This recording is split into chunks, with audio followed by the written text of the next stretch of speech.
BJP పాలిత దురాఘాతకులకు ఢిల్లీ ఉప ముఖ్యమంత్రి మనీష్ సిసోడియా అరెస్టే ఉదాహరణ అని విద్యుత్ శాఖ మంత్రి జగదీష్ రెడ్డి ఆగ్రహం వ్యక్తం చేశారు.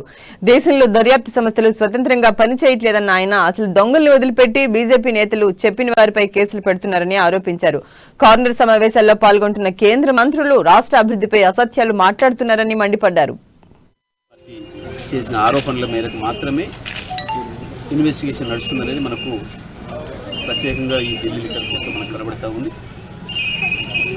ముందే బీజేపీ ఎంపీలు, బీజేపీకి సంబంధించిన నాయకులు అవతల పక్షాలపైన ఆరోపణలు చేయడం, వాళ్ళు ఎట్లయితే ఆరోపణలు చేస్తున్నారో వారు ఎవరెవరి పేర్లు అయితే మాట్లాడుతున్నారో వాళ్ళపైనే ఈడీ కావచ్చు, సిబిఐ కావచ్చు కేసులు పెట్టడం లేదా ఐటీ దాడులు చేయడం మనకు స్పష్టంగా కనబడుతుంది దేశవ్యాప్తంగా.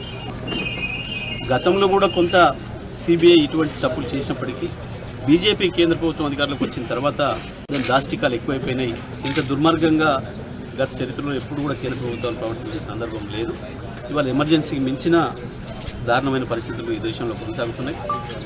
అవి ఏ రాష్ట్ర ప్రభుత్వాలైనా బీజేపీకి చెందకుండా ఉన్న ఇతర రాష్ట్ర ప్రభుత్వాలన్నీ ప్రభుత్వాల విషయంలో, పార్టీల నాయకుల విషయంలో బీజేపీ వైఖరి చాలా దుర్మార్గంగా, అప్రజాస్వామికంగా ఉంది.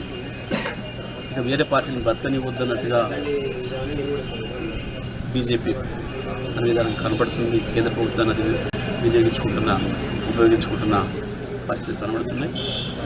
పరిస్థితులు ఇట్లాగే కొనసాగితే దేశంలో తప్పకుండా పెద్ద ఎత్తున తిరుగుబాట్లు వస్తే విషయాన్ని కూడా బీజేపీ పార్టీ తెలుసుకోవాలి.